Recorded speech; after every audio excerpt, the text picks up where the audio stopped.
Vamos a pedirle al Señor su santa palabra para que nos acompañe en este momento de reflexión, y continuamos haciéndole compañía al Santísimo Sacramento, ofreciéndole todas las intenciones que tenemos en nuestros corazones y dándole gracias por todo lo que hemos podido vivir hasta este momento, esta mañana en su presencia.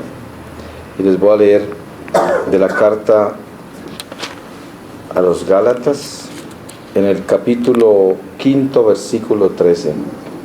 Guardad la ley espiritual, porque vosotros, hermanos, sois llamados a un estado de libertad. Cuidad solamente que esta libertad no os sirva de ocasión para vivir según la carne, pero sed siervos unos de otros por un amor espiritual. Como quiera que toda la ley en este precepto se encierra: amarás a tu prójimo como a ti mismo. Y si unos a otros os mordéis y roéis, mirad, no os destruyáis los unos a los otros. Digo, pues en suma, proceded según el Espíritu de Dios y no satisfaréis los apetitos de la carne, porque la carne tiene deseos contrarios a los del Espíritu, y el Espíritu los tiene contrarios a los de la carne, como que son cosas entre sí opuestas, por cuyo motivo no hacéis vosotros todo aquello que queréis. Y si vosotros sois conducidos por el Espíritu, no estáis sujetos a la ley.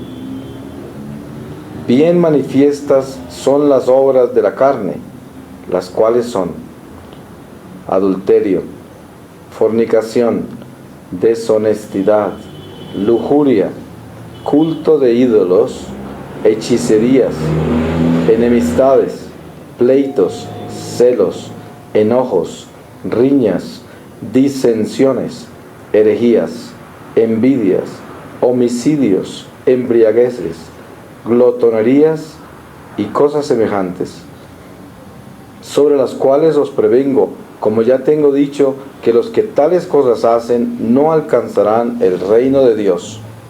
Al contrario, los frutos del Espíritu son caridad, gozo, paz, paciencia, benignidad, bondad, longanimidad, mansedumbre, fe o fidelidad, modestia, continencia, castidad. Para los que viven de esta suerte no hay ley que sea contra ellos. Y los que son de Cristo tienen crucificada su propia carne con los vicios y las pasiones. Si vivimos por el Espíritu de Dios, procedamos también según el mismo Espíritu. Palabra de Dios. Pues tenemos la oportunidad, la bendición que Dios nos da en una mañana como esta, en un día tan especial como es este viernes, que en el eterno presente de Dios siempre será un día de la pasión del Señor, y será un día que hasta que Jesús regrese vivirá esa pasión en las almas que Dios acoge, que abrazan en su misericordia para redimir, y que hoy nosotros, en presencia del Señor de una manera tan especial, expuesto en el Santísimo Sacramento, podemos traer toda esta humanidad nuestra y colocarla a sus pies y revivir dentro de nuestro corazón todo aquello que está dormido de lo que el Señor nos ha dado, que es nuestra tarea diaria como católicos, como cristianos que somos, de estar permanentemente como guardianes de la vida sobrenatural que Dios nos ha concedido, porque en nuestro caminar natural tenemos el desafío de hacer lo que San Pablo le llamaba la atención a esta iglesia que le escribió esta carta que acabamos de leer, y les decía, es que tenemos que ser del Espíritu y hacer las obras del Espíritu. Y entonces nuestra tarea diaria es acordarnos de nuestra vida natural para vivirla en una forma sobrenatural. Y este es nuestro caminar, peregrinar, y por eso estamos aquí, porque el Señor nos ha reunido para fortalecernos sobrenaturalmente, y así podamos llevar las cargas de la vida natural en obediencia.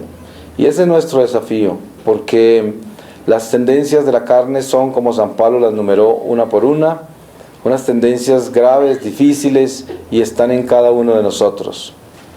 Nosotros no podemos negarlas, no podríamos taparlas con nada, porque mientras tengamos este cuerpo material y esta mortalidad que vestimos, pues vivimos todas estas limitaciones, imperfecciones, y por lo tanto caminamos con esta miseria. Pero en esa misericordia de Dios vivo, como está aquí entre nosotros, Él nos ayuda a que nosotros no vivamos negando esta miseria y pretendiendo la santidad, sino de que vivamos la miseria buscando la santidad en todo momento, que es la vida del humilde, el que se humilla, el que viene donde Dios le reconoce quién es, el publicano que está afuera, en la parte de atrás de la iglesia. El encuentro con una realidad que es innegable, que al mismo tiempo es algo que no podremos entender nunca, porque ¿quién nos podrá explicar a nosotros nuestra naturaleza? Solamente podremos entenderla el día que entremos en la obediencia final, que es el que muere en Cristo, que encuentra la gracia eterna y entenderá todo al final. Como dice San Pablo, ahorita vemos como por un velo, como en un espejo, pero entonces veremos todo absolutamente claro y perfecto, que es el día que pasemos por el umbral de esta vida a la otra, y encontraremos que todo está claro y que todo era perfecto, y de que si vivimos esto que Jesús nos ha mostrado y caminamos sobre sus huellas en ese camino que es Él, pues tendremos la verdad siempre, y al final la vida que no se acabará. Entonces hoy estamos acá, y ¿cuántos pudieran decir en este momento que están cansados? ¿Y cuántos pudieran decir que están confundidos? ¿Y cuántos pudieran decir que están endurecidos y en un espíritu de indiferencia? Por mucho que vivan una vida religiosa, de pronto no sienten nada. Y otros están conmovidos por la lucha diaria de vivir buscando ser obedientes y teniendo estas contradicciones, como el mismo San Pablo nos decía en esta palabra que leímos. Terminamos haciendo lo que no queremos, y esto nos atormenta. Y otros que han llegado a ya comer comida sólida, como también nos enseña el apóstol, y están empezando a descubrir una responsabilidad superior, que es la responsabilidad del que se alimenta con comida sólida, que quiere decir aquel que ya ha tomado la determinación radical de ser santo y está buscando eso definitivamente en todas las cosas que hace, que ese es el que ya no toma leche, sino que toma alimento sólido. Y esos también están acá, y todos estamos juntos, y ninguno es mejor, ni mayor, ni menor que el otro, porque el Señor no mira las almas en esa forma, porque Él nos ama a todos, y cada uno de nosotros tenemos una responsabilidad ante su divino trono al final de esta vida. Por lo tanto, Dios no hace acepción de personas, y nosotros tenemos que darnos cuenta que no somos discriminados por Dios, y de que mientras que estemos acá en este peregrinar, es hasta el último momento. La oportunidad es siempre en cada día, todos los días es la oportunidad. Por eso este momento es el momento de Dios y de sus almas que están aquí presentes. Nosotros estamos acá con el Señor, y este es el momento de Dios, porque en este momento Dios hace maravillas, y nos puede en un momento, en un instante, así como nos creó en un instante nos puede transformar. Pero para que ese instante sea transformante, tenemos que seguir lo que los santos nos enseñan, que Dios no nos puede salvar sin nosotros. Crear sin nosotros sí, pero salvar sin nosotros no. Entonces, esa transformación instantánea que puede ocurrir tiene que ser con el aporte de nuestra vida y nuestra sangre al Señor. Y en esa forma podrá haber transformación. Y eso es lo único que el Señor quiere darnos, la transformación radical, porque lo demás no sirve. Cuando el hombre se sujeta a un proceso humano común de un cambio voluntario, jamás llega a cambiar, porque es como el que quiere dejar el cigarrillo y dice voy a fumar menos, o el que quiere dejar el alcohol y dice voy a tomar menos. o el que quiere dejar de fornicar y dice voy a fornicar menos. No funciona así. Y todos sabemos eso. Tenemos que cortarlo de raíz. La mala hierba se saca desde la raíz. Se tiene que deshiervar desde la raíz. Hay que destapar el suelo, revolcarlo y buscar hasta el final de esa raíz para que no vuelva a crecer. De lo contrario, sigue otra vez creciendo, por mucho que la pode, porque eso de disminuir no es nada, no sirve. Hay que desaparecer las cosas malas. Y por eso, cuando San Pablo dice que hacemos lo que no queremos hacer, al final terminamos haciendo cosas así, pues nos damos cuenta que en nosotros hay esa mancha que nos inclina a pecar, y no porque nosotros seamos malos, ni porque la carne es mala, porque precisamente la iglesia nos enseña que nuestro cuerpo material es un templo del Espíritu Santo. Por lo tanto, nuestra carne es buena, solo que tiene una mancha, la mancha del pecado original que nos inclina a hacer cosas malas.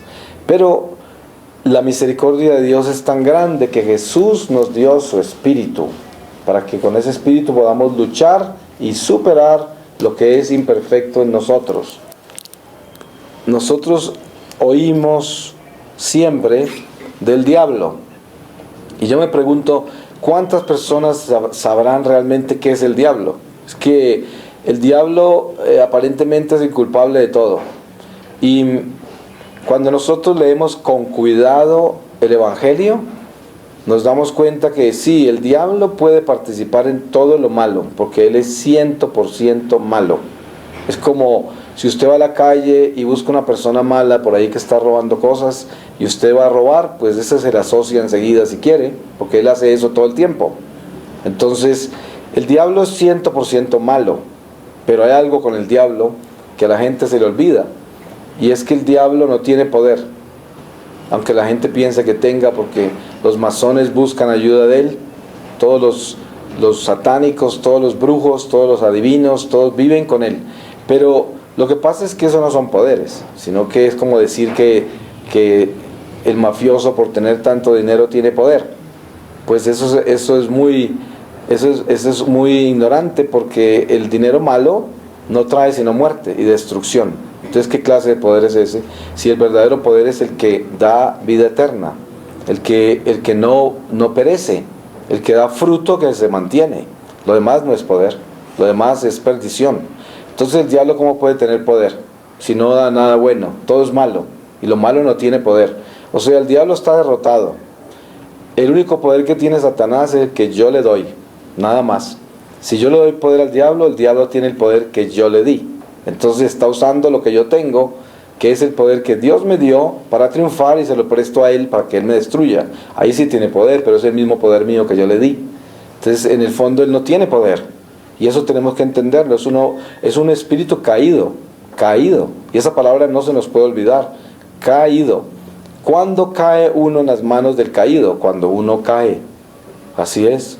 Entonces, hay que tener en cuenta quién es el diablo, y qué es el mal, y qué es la oscuridad, y qué es el pecado. Y también darnos cuenta que estamos heridos, tenemos una herida, y esa herida es una herida hecha por el mismo diablo, pero al mismo tiempo tenemos una gracia, que es la gracia de la herida del amor de Dios, que es una herida santa, y sangramos por esa herida santa con la sangre del Señor. Y sangramos y nos desangramos por la herida mala con el mal de Satanás. Entonces nosotros tenemos que asegurarnos de que vivamos por la sangre de Jesús, para que esa sangre sea capaz de superar todo lo malo en nosotros. Por eso tenemos cuerpos incorruptos en la iglesia, porque esos santos incorruptos llegaron hasta el punto de que pudieron lograr una transfusión de sangre perfecta. Cambiaron la sangre mala que tenían por la sangre buena de Jesús, y la Eucaristía los dejó incorruptos. Uno pensaría que entonces los que no dejaron cuerpo incorrupto no son santos, pero eso no es verdad, porque Dios escoge esos cuerpos incorruptibles, los escoge como testimonio, para mostrarnos a nosotros esas señales que Dios da por su misericordia. Así como Jesús multiplicaba panes y pescados, y y lo hacía por misericordia, primero para alimentarlos, que llevaban tiempo sin comer ahí siguiéndolo a él, y segundo porque les quería mostrar que la divinidad estaba entre ellos, que no estaban con cualquiera, y era bueno para darles esperanza. Sin embargo, después cuando lo van a buscar, él les dice: yo sé que es lo que buscan ustedes, ayer se saciaron con lo que les di, pero no vengan detrás de ese pan. Buscan el pan de vida eterna. Y ya les daba la lección que quería darles. Primero los dejó que se saciaran con las cosas materiales que hizo, a pesar de que no apreciaron lo sobrenatural que había en esa multiplicación, porque lo que le interesaba era saciarse.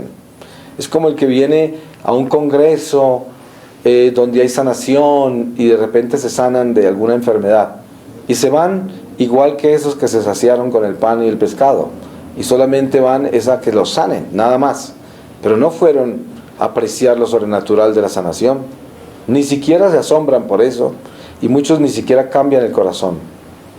Por eso es tan popular ese cristianismo de la sanación, porque vienen todos aquellos que quieren solo que los sanen, y hay masas. Uno se asombra, ¿cómo hacen para reunir tanta gente? Pues claro, los van a sanar, y ahí vienen todos, porque ustedes saben que si los llamaran para santificarlos no viene ninguno, ni la abuela se aparece, porque nadie quiere santificarse, quieren es que les arreglen todos sus problemas. La gente vive una religión falsa y está buscando beneficios en todo, y si están en la iglesia porque tienen miedo que se les dañen las cosas, y de pronto hasta miedo que se vayan para el infierno y quién sabe cuántas cosas, pero amor a Dios y una verdadera conversión es muy poco lo que hay, y en eso tenemos que tener conciencia de que no nos podemos dejar engañar, porque hay tanta gente que se decepciona con la iglesia, porque no están buscando a Dios, sino que creen que la fe la pueden fortalecer con la gente que está en la iglesia, y esa es la forma más rápida de perder la fe, mirando a la gente que está en la iglesia, porque precisamente ahí es donde vienen los más terribles ejemplos. Ustedes saben, hay mucha gente que anda prendida de un rosario en la iglesia y en la casa son unos monstruos, lobos. Tratan a la gente con los escrúpulos, con el libro de la ley, les descargan a todos la furia de la ley, y lo que hacen es alejar a la gente de Dios. Y eso hay mucho en la iglesia.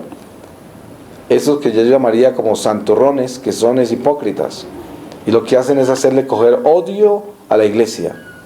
Y nosotros somos llamados a un estado muy diferente. El estado de la caridad. Y la caridad viene con una verdadera conversión, donde tenemos que elevarnos con sinceridad por encima de esta naturaleza imperfecta, sin negarla, sin llenarnos de escrúpulos, sin llenarnos de culpa por la maldad que hierve en nosotros, sino aprender a llevarla con humildad y con amor. Es como el que le falta una pierna, al que le falta un ojo, al que le falta una oreja, al que le falta un dedo, cualquier cosa. Tiene que con humildad y paciencia llevarlo entre aquellos que no les falta nada, porque entonces se siente menos disminuido. Y el hombre tiene que aprender a vivir en paz con sus imperfecciones, con sus limitaciones, con su miseria. ¿Cuántas personas padecen una enfermedad muy difícil que no parece tener cura y les toca vivir toda la vida con ella? ¿Y qué hacen? Al final tienen que llevarla como si no la tuvieran, porque al final ¿qué van a hacer? Tienen que vivir con ella. Es como el que se casa y toma una mala determinación, una mala decisión, y se casó con alguien que no debía casarse, y entonces ya está en la encrucijada. Si me separo, me entro en desobediencia con Dios, porque seguramente caeré en fornicación, en adulterio, quién sabe qué cosas malas me pasarán. Si me quedo, voy a estar miserable toda la vida. Entonces quedan en una encrucijada tal que son muy pocos los que aceptan la responsabilidad de la decisión que tomaron. Entonces hay muchas personas que deciden irse por Dios y se quedan, pero tienen que llevar ese dolor en silencio y con amor, porque tomaron una mala decisión. ¿Y qué pueden hacer si no pusieron cuidado, no fueron obedientes, se aceleraron, corrieron al matrimonio, hicieron cosas espantosas, y todo lo hicieron por la carne, por las emociones, por tantas cosas superficiales del mundo? Y en la realidad hay mucha gente así. ¿Cuánta gente todo lo que construye en la vida lo construye por vanidad? Los amigos que consigue por vanidad, la profesión que estudia por vanidad, la gente con que se reúne, con que vive alrededor, por vanidad. Y al final construyen una vida monstruosa y son seres miserables. Están rodeados de cosas que les apetecen y que los engalanan, pero el corazón hecho pedazos, porque no tienen gozo, no tienen nada, porque lo construyeron todo en una seda del mundo. Y las cosas de Dios nos invitan a nosotros a desnudarnos de todas las ilusiones y a vivir una realidad en la sencillez, una realidad en lo elemental, porque ese es el pesebre de Belén. Y valga reflexionar en este momento en ese pesebre. Estamos aquí a los pies del pesebre. Y miren que la invitación de este pesebre es muy clara. El Rey de Reyes, el que todo lo hizo, todo lo puede, todo lo sabe, nos creó a todos nosotros. Y mire cómo aparece entre nosotros cuando se hace hombre, cuando se hace criatura. ¿Cómo aparece? Aparece como el más insignificante de todos. El más. En las cosas, en la forma más humilde, en la paja, en una pesebrera, sin asumir nada, con todo el poder. Todo el poder. Entonces, esa invitación del Señor para nosotros que somos peregrinos, que vamos caminando, que estamos en esta vida en la cual necesitamos con urgencia abrazar el estado sobrenatural, para que así no perdamos la gracia y podamos crecer espiritualmente con fortaleza, para que el alma cuando salga de este cuerpo no sea un alma desnutrida y quizás un alma prematura, porque a veces el diablo nos gana la carrera. Hay mucha gente que termina matándose con el vicio. ¿Cuánta gente no se muere? Y esa no es la voluntad de Dios, que se le acabara la vida natural en ese momento. El borrachito que se estrella, el hombre que por el vicio se mata con la gula, con la envidia, con la lengua. Hay muchas formas de matarnos, de acabar con la vida natural. Y esas almas prematuras salen al mundo espiritual y están por ahí en situaciones muy complicadas, de purgatorios muy horribles, si es que se salvan. Y hoy estamos acá, teniendo la oportunidad que Dios nos da para alimentar nuestra alma y fortalecerla y prepararnos para ese desprendimiento en el momento que nos elevamos a Dios o nos hundimos. Y por eso la invitación de Dios es a que no nos hundamos y que no nos distraigamos aquí, porque es muy fácil distraerse. Es lo que sucede en el colegio. Dese en cuenta usted lo que le pasa cuando usted es un alumno distraído. Le va mal, muy mal le va, porque no se aprende nada. Cuando llega el momento de los exámenes es el peor y quiere aprenderse todo en una noche antes del examen, y eso siempre les va mal, muy mal les va. Y esa lección es la misma de la vida. Todo en esta vida es un escenario que nos prepara para la otra. Todo. El carpintero aprende a amar haciendo un buen trabajo y haciéndolo con amor. La madre de familia, ella aprende a amar amando a sus hijos, a su esposo, siendo fiel y nunca renegando de nada, nunca quejándose de nada. Esa es la lección del amor. El padre de familia igual.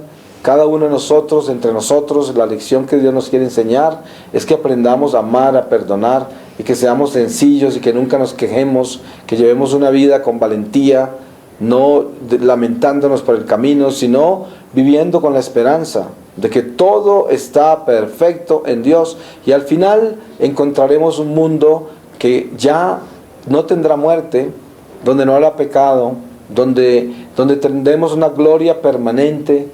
Y esas cosas son inimaginables.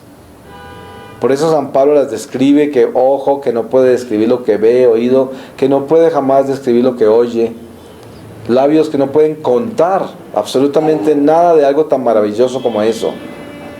Son cosas tan grandes que transforman al hombre. Qué bueno que todo el mundo pudiera ver algo de eso, pero es obviamente que no es así, porque si la invitación de Dios es a que en medio de esta ceguera espiritual, de esta sordera espiritual, de esta mudez espiritual, podamos vivir en fe. Y el que vive en fe, Dios lo premia mucho más, porque por eso le dijo a Santo Tomás que dichoso aquel que cree sin ver. Y ahí es donde está el llamado nuestro.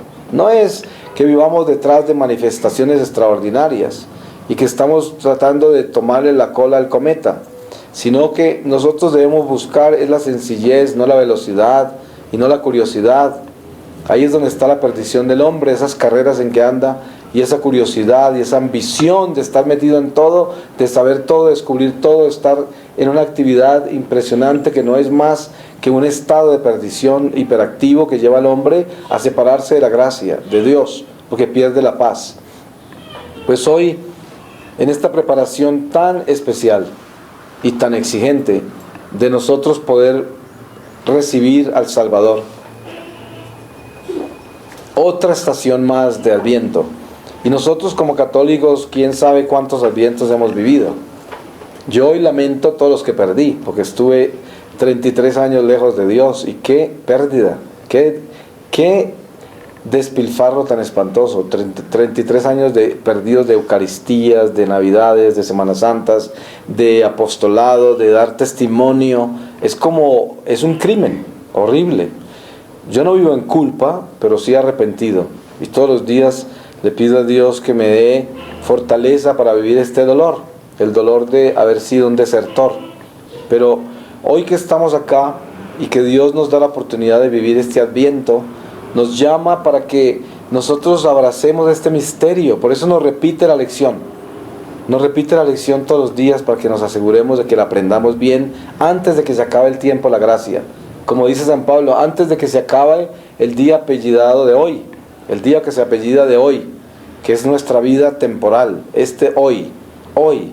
La Virgen María nos pide que recemos el rosario hoy, y que siempre es hoy. Entonces hoy lo rezo. ¿Y por qué? Porque es solo hoy. Es que hoy es todo lo que tenemos, y hoy lo tenemos que hacer hoy. No lo podemos hacer ayer ni mañana. Por eso el perezoso nunca tiene hoy. El perezoso siempre tiene mañana, o está cansado de ayer. Entonces, el que vive en la gracia de Dios solo tiene hoy. Entonces los santos siempre invitan a vivir con el afán de hoy. Nada más. Lo demás, uno ya pasó, que es el pasado, y el otro si viene, Dios no lo da, pero no ha llegado. Entonces son cosas que no se manejan. Si uno maneja hoy, bien manejado, tendrá todo. Porque si Dios le quiere dar otro hoy, ese otro hoy será nuevo, y lo hará también como el de hoy, hasta mejor. Pero no puede vivir en el tiempo, porque precisamente el tiempo es parte del pecado original. ¿Por qué razón vivimos en el tiempo? Porque vivimos en la mortalidad. Si no, no tuviéramos el tiempo. Entonces, ¿cuál es el llamado del Evangelio? A liberarnos del tiempo, para que podamos vivir el sentido de la vida eterna. Y el sentido de la vida eterna viene con la verdadera libertad espiritual. La libertad espiritual es reconocer que yo no me muero. Si yo vivo en Cristo, no muero. Y ahí viene la verdadera libertad. Cuando yo sé que no muero, se me acaba el afán. Y los deseos míos se me transforman. Y ya no voy a perder la gracia de la inmortalidad por cometer desastres en la mortalidad, por ser esclavo de la mortalidad, que es lo que produce muerte. Porque ¿dónde está el veneno? Ese aguijón de la muerte. Está en la desobediencia, está en el culto a la carne, en el culto al mundo. Ahí está el aguijón de la muerte. Entonces Dios nos da la alternativa y dice, bueno, si quieres vivir, tienes que abrazarme y seguirme. Esta es la única manera, que yo soy la vida. Y solo Él es la vida, nadie más, nada más. Él, el único. Y es el único que ha superado la muerte. Nadie más la puede superar, porque Él es la vida. Entonces, el llamado es muy sencillo. Dios quiere que nosotros establezcamos nuestra vida con una sinceridad profunda. Profunda sinceridad. Sin eso jamás podrá haber caridad. La sinceridad es definitiva en nuestra vida. Ser sinceros. ¿Y cómo empieza la sinceridad? La sinceridad empieza en el corazón. Yo tengo que ser sincero conmigo mismo. No puedo engañarme y pretender. Cuando el hombre no es sincero, vive buscando atención de los demás todo el tiempo, porque depende de todo lo externo. Eso es la falta de sinceridad. Cuando el hombre no es sincero, tiene que apoyarse en todo lo que es temporal, en lo que es mortal, en la superficie, porque interiormente no tiene nada. Si no hay sinceridad, el hombre está vacío. Entonces, Dios nos llama a tener ese sentido de esa sinceridad, para que yo reconozca y sepa quién soy yo y en qué ando, y qué es lo que estoy buscando, para dónde voy y qué es lo que quiero. Y lo primero que hay que descubrir es cuánto dependo yo de la atención de los demás. Si esa es mi fuerza, estoy muerto, estoy en un ataúd, enterrado, no sirvo para nada. Y la otra es cuánto en mi vida estoy yo manipulando a los demás, y ese es mi interés. tener el poder, manejar la gente, hacer cosas, sobresalir, tener el nombre en todas partes, ser la estrella. Si estoy ahí, muerto en el ataúd. Ahí no hay nada, ahí no se produce nada. Es puro perseguir el viento. Eso no deja frutos, eso no produce nada, el corazón atribulado, una tristeza interior, una inseguridad, o una dureza, una indiferencia, un corazón irresponsable.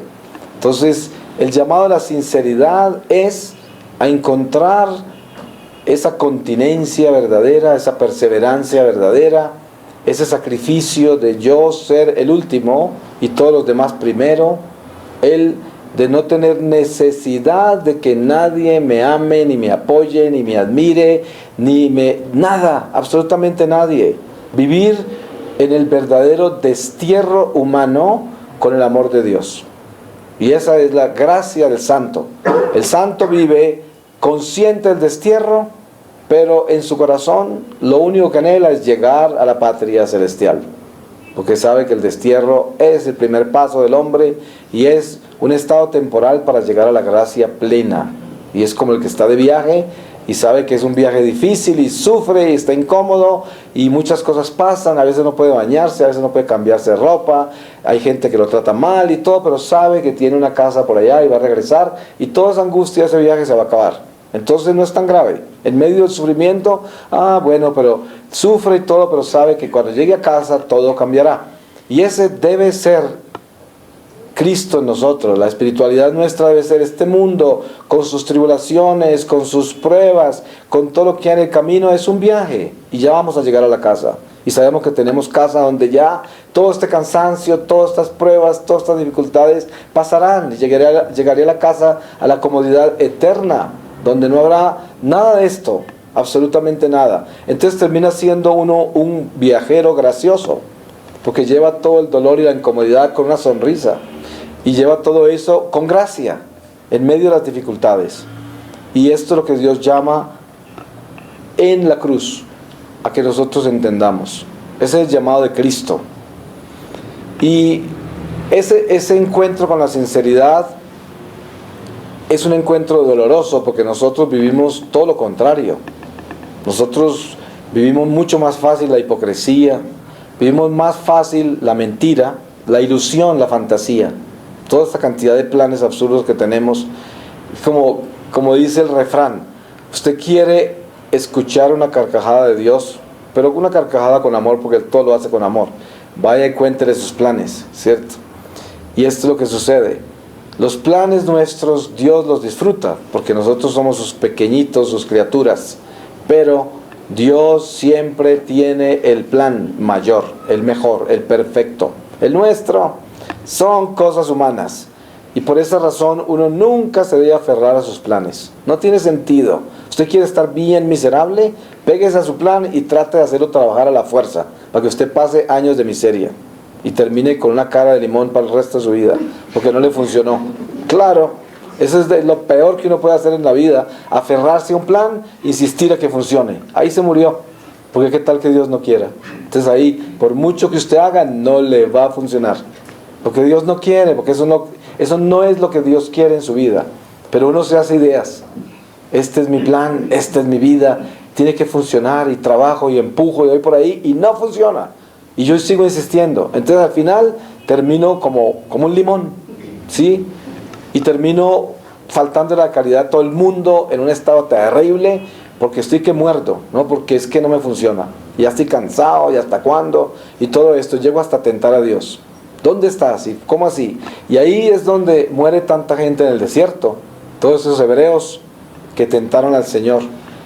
Hoy tenemos a Cristo, que es nuestro sacerdote, que intercede por esta desgracia nuestra de tentar a Dios, y por eso no nos quema el fuego de Dios, porque Jesús intercede por nosotros. Si no, estaríamos carbonizados.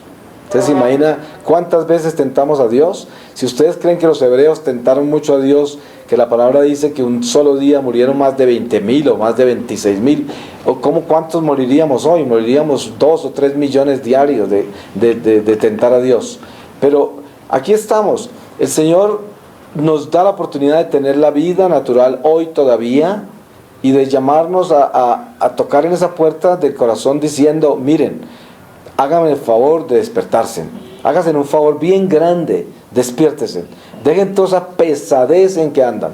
Están cargando todas estas bolsas, parecen la viejita, las bolsas de plástico, esa que anda por ahí, ¿no? Y nosotros somos hasta peores, tenemos más bolsas. Descarguen todo eso que están cargando y vuelvan a ser livianos, ¿no? Tengan esperanza, sean columnas de luz y no de lamentos. No lleven todo este lamento, todo el mal que les han hecho, todas las cosas horribles que no les han funcionado, todas las cosas, la miseria, toda hora como si estuvieran exhibiendo a través de una vitrina toda clase de llagas y cosas horribles. ¿Ustedes creen que con eso van a contribuir a la economía de la salvación? ¿Con eso van a acabar de tumbar a la pobre gente que está tratando de levantarse? Y usted con todas esas llagas los acaba de hundir porque pierden la esperanza. Y esto es el sentido del llamado de Cristo en la cruz. Dice, levántate de ese polvo y mira, crucifícate ahí con toda tu miseria, sabiendo que vas a resucitar, con esperanza. Y ahí es donde viene el hombre a hacer su labor verdadera en la iglesia como cristiano. Nosotros tenemos que ser productibles, tenemos que dar fruto. Y el fruto no se da sino con el sacrificio. Yo me sacrifico a mí mismo para dar fruto. Así como decía San Ignacio de Antioquía, se lo llevaban para tirarlo a los leones en Roma. Y todos los cristianos tratando de sacarlo a la cárcel. Él les imploraba, no aboguen por mí. No, yo quiero ser triturado por los dientes de la bestia para hacerme pan. Y fíjese que cuando él fue devorado por los leones en Roma, que corrió vestido de obispo cantando, es el día que más romanos se convirtieron al cristianismo. Y así era, entre más mataban cristianos, más romanos se convertían. Más paganos se convertían. ¿Y al precio de qué? De aquellos que son capaces de entregar la sangre, sin miedo, y pasar todo el sufrimiento sin quejarse, sin estar lamentándose y poniendo el dedo a otro como aquel es el culpable. Es que yo soy la víctima, es que a mí me hicieron, es que a mí me persiguieron, es que a mí... Eso es mentira, porque ese no es el Evangelio. El Evangelio es, yo vivo la realidad que tengo con amor, aunque no la entienda. Y aunque parece que ni la soportara, pero yo voy ahí con amor. Y la gente que me mira sabe que tengo amor, porque no me quejo, porque no soy esa plañidera que está toda hora llorando y quejándose de todo, sino que soy aquel que lleva mi vida en ese silencio del amor con Dios y teniendo esa esperanza viva en el corazón. Nada me dobla, absolutamente nada me puede doblar. Como dice San Pablo, ¿quién me podrá separar del amor de Dios? Ni las enfermedades, ni las pruebas, ninguna tribulación, nada me podrá separar del amor de Dios. Entonces, ¿ese amor de Dios cuál es? El amor de Dios es la esperanza, la alegría, la paz, el consuelo, la compasión, la misericordia, la caridad. Ese es el amor de Dios. Entonces, si a mí me faltan esas cosas, ¿en qué ando? Si ando por ahí comulgando, rezando, de todo, y con un rostro que parece como una serpiente brava que va por ahí, ¿no? Dice, a veces yo veo católicos en la fila de la comunión y digo, pero parecen condenados, ¿qué es lo que están haciendo, no? Parecen arrastrando cadenas como si estuvieran... Y esta es verdad, cuando nosotros supuestamente somos los salvados. Debíamos ir cantando hacia la comunión. Debíamos ir con un corazón, imagínense ir a recibir a Cristo. ¿Cómo voy yo? Yo tengo que ir en alabanza, yo tengo que ir lleno de alegría, porque voy a recibir más vida, más fuerza. Pero ¿qué se encuentra uno? Un poco de gente atribulada ahí, que parece que se van a morir ya, acabados, y encima de todo, si se atreve uno a ponerse delante de ellos, le empujan, ¿sí? Y si alguien pasa un perrito por ahí, le dan una patada. Es decir, increíble, en la cola de la comunión, gente empujando, gente tratando de quitarle hasta el espacio y todo, y van a comulgar. Están en una miseria que Dios dice, Dios mío, sálvalos. Porque todavía están perdidos, están en un ataúd todavía. Entonces, esto es lo que tenemos nosotros que darnos cuenta, de que Dios es vida, Dios es alegría, Dios es paz, esperanza, compasión, caridad. Lo demás es diablo todo. Lo demás es el diablo de nuestra miseria. Y el llamado importante en nuestra vida, hoy, que no hay otra cosa para nosotros, sino hoy, este momento, y ojalá que fuera así. Miren cuánta gente no está acá. Solamente tienen aquí el cadáver, pero no tienen el corazón. Arrastran un muerto por toda parte, porque están acá, pero el corazón está en otro lado. Hay uno que está haciendo ya la comida, el otro está por allá peleando con el marido, la otra está todavía en la última pelea que tuvo, y el otro está con el miedo de esto y el susto de aquello, o quién sabe cuántos deseos atribulados ahí, atravesados, y no están acá. ¿Y aquí qué hay? Un cadáver, ¿cierto? Algo que se está pudriendo ya, lo trajeron acá, y el corazón se lo llevaron para otro lado. Y después se quejan de que no se sanan, de que no oyeron, de que no entendieron, de cómo si están ausentes. No están ahí. Entonces, lo primero que uno tiene que hacer es integrarse. Esta vida nos desintegra completamente. Es como, mire, nosotros somos moleculares, pero acordémonos que tenemos que estar integrados en las moléculas. Pero hay personas que saben que están esparcidos para hacer un tapete, están por todo lado. Dice, esto ya no es cuerpo, esto parece un tapete, ¿no? Eso ya, nosotros tenemos que estar integrados en un ser que tiene que tener mente, alma, espíritu, corazón, todo unido y presente permanentemente. Hay que estar atento, hay que estar integrado, hay que tener la atención puesta donde uno está. Por eso hay que vivir hoy, este momento. Usted no puede estar en ningún otro lado. ¿Cómo va a venir a comulgar? ¿Cómo va a escuchar la palabra? Miren que cuando se lee el Evangelio dice, por las palabras escuchadas nuestros pecados quedan perdonados. Yo miro alrededor y digo, ¿cuántos la oirían? ¿Sí? ¿Cuántos la oirían?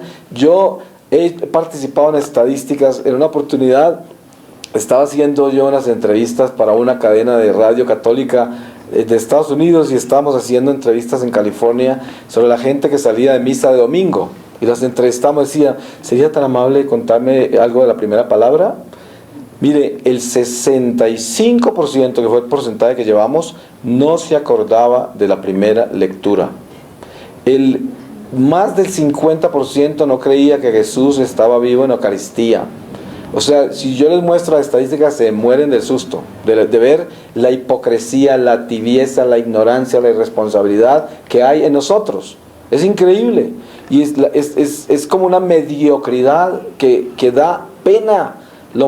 Es decir, es como para morirse. Y digo, ¿y qué es? Fíjese que cuando usted viene a misa y el Padre dice, por las palabras leídas serán perdonados, eso sí lo oyen, todos lo oyen.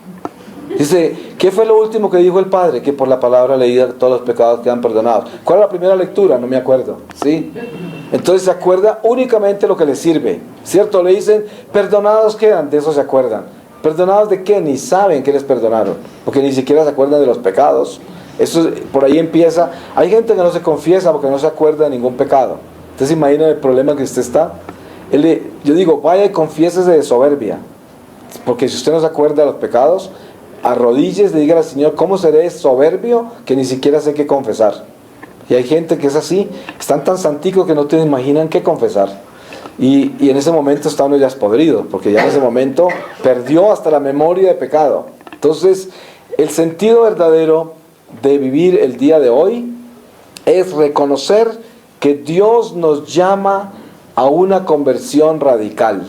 Y radical es radical. Yo no puedo seguir siendo hipócrita, mediocre, no puedo seguir siendo nada de eso. Y lo mejor de todo es esto, reconocer cada uno de nosotros que somos unos criminales espantosos. Mire, cuando hace poco estaba de misiones en México y estaba en una prisión por allá en Guadalajara con un obispo, y yo le decía a los presos, cuando le empecé a hablar, les dije, mire, la diferencia entre ustedes y yo es que a ustedes los cogieron y a mí no, ¿no?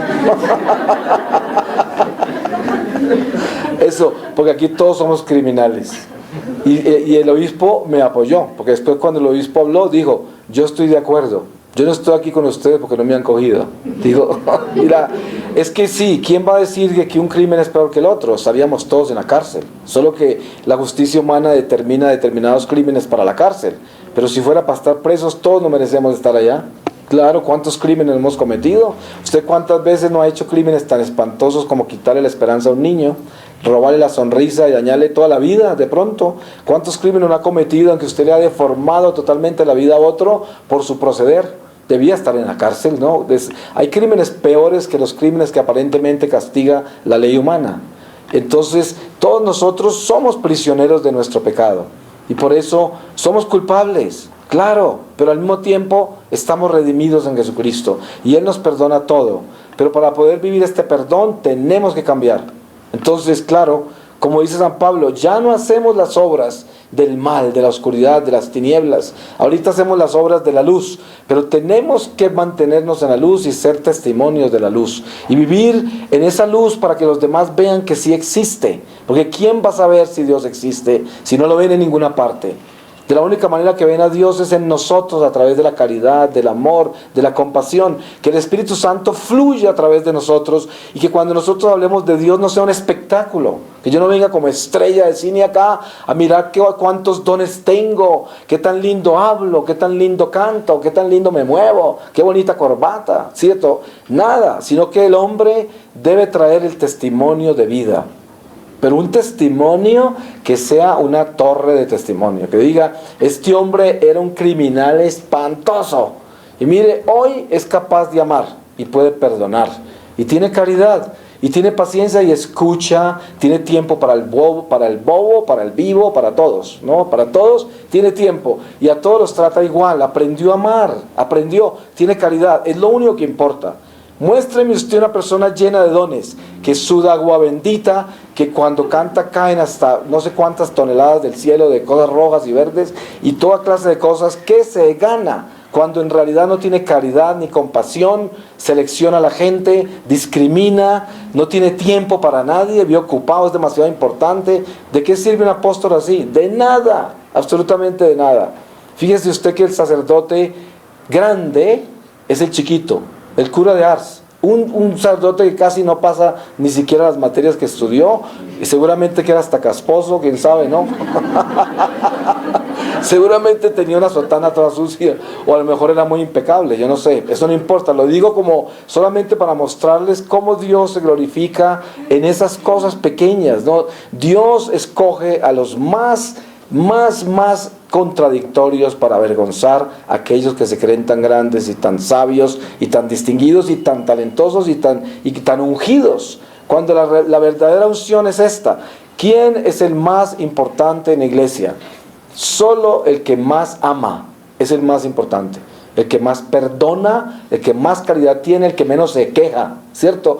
¿Usted cree que en la iglesia va a ser importante una plañidera de esas que vive llorando todo el día por ahí? ¿O alguien que no tiene caridad, alguien que no perdona, que no ama? No sirve de nada, es inútil. O ese que anda todo orgulloso por ahí, pretendiendo toda clase de cosas, no sirve de nada. Entonces, el Señor nos llama a vivir una realidad espiritual donde el Espíritu Santo que brote de mi boca sea un Espíritu Santo que está hablando lo que yo vivo. Eso es lo que yo vivo. Y no pretendiendo. Porque no hay cosa más espantosa que los escándalos que hay en la iglesia. Ustedes saben eso. El cura homosexual, el cura que molesta a niños, el laico que se vuelve famoso y predica por toda parte y luego sale a fornicar, a robar, a mentir o a llevar un pecho lleno de orgullo por todas partes. ¡Qué desgracia! Uno sabe que ese no es el camino. Y sabemos que todos nosotros tenemos ese potencial de cometer un error de esos. Por eso no podemos juzgar ni al cura que molestó al niño, ni al homosexual, ni al ladrón, ni al otro, sino que tenemos que culpar es nuestra desobediencia. Eso es, nuestra desobediencia, que es lo que arruina todo, absolutamente todo. Entonces pidámosle a Dios, en este momento, en la presencia de nuestro Señor Jesucristo sacramentado, que nos dé ese don tan grande de superar esta desobediencia tan increíble, y para que podamos morir a tanto orgullo, a tanta pretensión, a tanta vanidad, y ser valientes y atrevernos a hacer nada, a ser chiquitos, insignificantes, a no buscar la atención de nadie, nada, para que el Señor aparezca en todo lo que hagamos. Entonces, para terminar, yo les leo de esta palabra que acabo de abrir, que es San Juan 8:12. Dice: Jesús, luz del mundo. Jesús les habló otra vez y dijo: yo soy la luz del mundo. El que me sigue no caminará en tinieblas, sino que tendrá la luz de la vida. Los fariseos le dijeron: tú das testimonio de ti mismo, tu testimonio no es válido. Jesús le respondió: aunque yo dé testimonio de mí mismo, mi testimonio es válido, porque sé de dónde vengo y a dónde voy. Mas vosotros no sabéis de dónde vengo ni a dónde voy. Vosotros juzgáis según la carne, yo no juzgo a nadie. Y si yo juzgo, mi juicio es verdadero, porque no estoy solo. está conmigo el Padre que me ha enviado, y en vuestra ley está escrito que el testimonio de los hombres es válido. Yo doy testimonio de mí, y da también testimonio de mí el Padre que me ha enviado. Ellos le dijeron: ¿dónde está tu Padre? Respondió Jesús: ni me conocéis a mí, ni conocéis a mi Padre. Si me conocieseis a mí, conoceríais también a mi Padre. Esto lo dijo en el gasofilacio, cuando enseñaba en el templo, y nadie lo apresó, porque no había llegado aún su hora. Palabra de Dios. Le damos gracias al Señor, nos preparamos para la Santa Eucaristía y le pedimos a Dios que nos dé la gracia de estar aquí, presentes.